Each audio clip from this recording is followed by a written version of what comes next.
I'm picking bits of that report by Paul Wafula. He now joins us from our city center studio. Paul, good morning. Your expose has caused quite a stir. We just had a conversation with Kodo Secretary General Francis Otuoli, who says he's reaching out to government officials to try and figure out what exactly is happening. Talk to me about how you came about this investigative piece and what stood out for you. Good morning, Linda. This really was an eye-opening moment for me, because when I first heard these allegations from the employees, I thought that this probably was just one of those maybe bad employees who has not probably done their job properly, and sometimes you feel that maybe they just have a bone to pick. But then I received a second and third kind of tip on the same story. Then I said, why don't I just myself take a trip down and be able to at least understand what is going on? And then it hit me because, Linda, there's a time a trip was organized on the SGR train for journalists and other visitors, dignitaries that were traveling to the coast, to just have a feel of what is really going to happen when we eventually launch. So when we were going down to the coast, they had reserved, of course, a few coaches for us, and they had also reserved vans down at Miritini. So we arrived at Miritini, a bunch of a few Kenyans, and then some Chinese nationals and other people who came on board. But when we arrived down there and we were to join to board a van, the three of us thought, who are Kenyans, we had the same badge, we had everything that showed that we are part of this crew. So we went in and joined them in the van, and then all the Chinese nationals left the van. So we didn't understand what was going on, and then they went and joined the next van behind us. So of course they found other Kenyans who joined us on the trip, and we went to the hotel. But it really occurred to me that something did not add up. So when we were coming back from the hotel the following day in the morning, again, I knew this is a van that I was coming to use. When I got there, they all were shaking their hands, telling me to use a van at the back. So I wondered what was going on, but that van only had Chinese. So it didn't really occur to me at that point. But then when I started working on this piece, then I realized this is something that has been happening all through since the launch of Madaraka Express. So you find a situation whereby the open my Chinese mic, please. Are having a problem to actually move around and be able to interact with the Kenyans. So you find that in the restaurant, when you arrive, there's no written rule that you cannot sit on their table, but you're not required to join their table.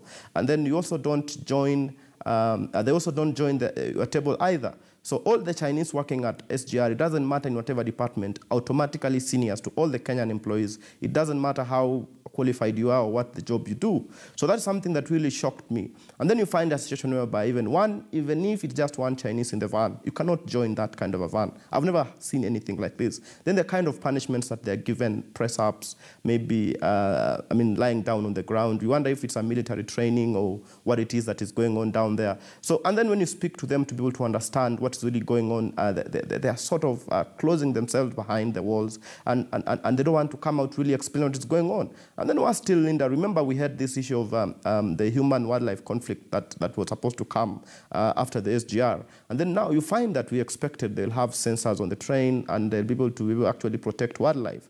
I understand that now we are doing an electric fence to be able to prevent wildlife from maybe wildlife collision with the trains, but still it's too late in the day because, buffaloes are dying, lions are dying, and on top of the disturbance that the wildlife is already causing, this is something that we need really to be alive to. And then the other thing that really came out that was really shocking is the pay disparities. For the same job done, you find a Chinese is earning maybe 4 times more than a Kenyan. That is really worrying. Why will you do that if you are, at least let there be reasonable pay. And then even the pay is not correctly reflected with the taxman. Why will the Chinese not pay the correct taxes with all the money that we are paying? So it's really just a scandal, and some action really needs to be taken before it's too late, Linda. Paul, listen, there's another thing that was concerning the Kenyan workers. They say the Chinese contractor has also opted to keep most of the equipment programmed in Chinese. So you're working here and most of the equipments are programmed in Chinese. You don't even understand what you're doing. This is a strategy to make the Chinese workers very relevant at the SGR. Because if you are to program it in a universal language or maybe have English and Chinese, it will be very easy for Kenyan workers working there to actually be able to operate the train. So if you make it impossible or a little bit harder for Kenyans to actually understand what is happening, then of course you make the Chinese more relevant at the SGR. And remember, driving the SGR is not really rocket science. Kenyans fly planes to London, they fly planes all over the world. If you speak to the meter gauge drivers, they'll tell you that driving the SGR is like moving from a manual car to an automatic car. So it's not really anything extremely difficult for Kenyans to do. And if that were even difficult, why is garbage collection being done by Chinese? Why are these manual jobs that any Kenyan who is unemployed can be able to do, the youth with, can be able to do very easily? Why are we importing Chinese to come and do this kind of work, cooking, cleaning the apartments, and doing very funny jobs? There are some Chinese who have just come, their job is just to buy internet. Others are just to stamp passports. Others are just here to manage their apartments. Really easy jobs that any Kenyan can do. And then there are departments like they call the dispatch room, where it's really critical. You find there is no Kenyan working there. So this is a question of skills transfer. 2 years down the line, 1 year after operation, 2 years after they really started doing their work here, you find that there is not really much in terms of transferring the skills from the Chinese to the Kenyans. So you wonder, what is really the strategy? What is the end game? You'll expect that by now, at least 30% of the work will be in the hands of Kenyans. But as we speak today, Kenyans are just there as poster boys, just to be able to sit back, go to the coast and come back. There's even one who told me that when they are doing troubleshooting, and maybe something happens on the screen, it's blinking, and then it's in Chinese, and then when they come close, they'll be told, no, can you move away? They'll do the troubleshooting, and then they'll come back to see. So they are basically just there for the record, for PR purposes, so that when there's a public function, you will think that Kenyans are in charge, but really, really, really, that is very far from the truth. Linda?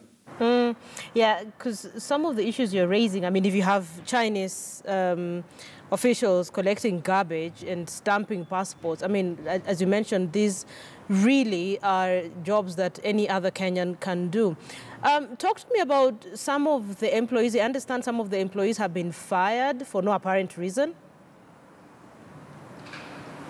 Now here it's an issue of a bit of discrimination, and I think the Chinese, where they're coming from an environment where it's a bit dictatorial. There is no discussion on issues. If you have to do it this way, you just have to do it. I mean, you cannot question. You can't say you are thinking differently about any issue. It's a matter of, if you are given instructions, you have to follow. Now, a few Kenyans are having problems with just having to follow those kinds of instructions as they're given. And that's when now you find yourself in problems. So if you really want to work there, you'll rather just follow instructions as they're given.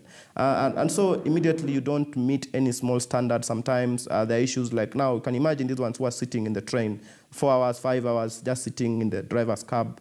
I mean, if you doze for a second, of course, the CCTV cameras will be there, and you're doing nothing. That is a sure cause why. So you cannot be able to doze, you cannot use your phone, you cannot smoke, and those are rules for Kenyans, which they should apply universally. But those rules only apply for Kenyans, and then when it comes to the Chinese counterparts, they're allowed those kinds of excesses. So immediately there is that kind of a complaint that comes through. You will have your first warning, your second warning, and then you are out of the job. So immediately you are fired. You'll expect that at least a Kenyan will come and replace you, because there are other Kenyans who have been trained at RTI who are waiting on the line. But what happens is that there are these Chinese who are here for the construction phase, and because they may not want to go back home, they are hanging around in the shadows doing funny things, so that if an opportunity arises, then they are retrained and they come back on the train. So it's a situation whereby a Kenyan will be sent home. I saw at least 4 that I spoke to who had actually been fired, and they were replaced by the Chinese employees. And the Chinese who are coming in will take 2 weeks to be able to be trained, and they're good to go. They're already in charge of the train.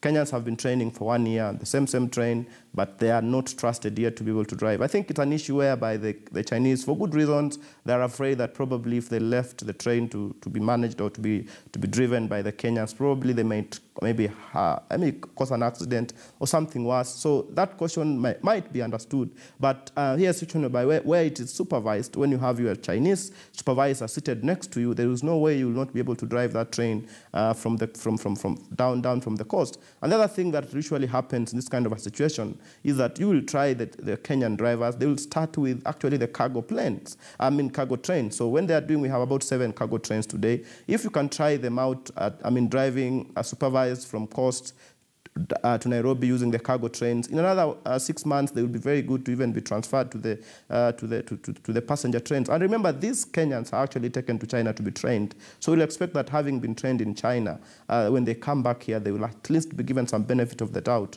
to be able to do it. So because they don't have jobs, you'll find them at the end of the day, they are cleaning the coaches, they are doing garbage collection, they are removing thicket, and so on and so forth. But the actual work that they are employed to do in their contract, if you're an engineer, you're doing very little of that. So that is really the issue that really needs to be looked at. And then the other thing that really comes up is who really does the investigations on this issue. Because I'm happy to hear that at least the Kenya Railways has launched investigations. Yeah. But more or less, you need an independent person to really do it. You will need someone else who can be seen as neutral, who the staff can actually trust to be able to tell them exactly what is going on. And the minister can even take a tour down and just be able to randomly check out and speak to the people themselves. This is information they'll be able to find raw and with evidence, and they'll be easy to actually deal with. But if they wait for too long, the Chinese, of course, will try and do good and fix issues so that it will be too late to be able to really understand what is happening down there. Okay, Paul, first of all, I understand that your investigative piece has caused quite a stir. I understand that the phones of Kenyan workers at the SGR are being confiscated so that they just don't take pictures. We are hoping we can get to the bottom of this at some point. Paul, thank you so much for speaking to us on News Center this morning. We just had a conversation as well with the COTU Secretary General Francis Atwoli.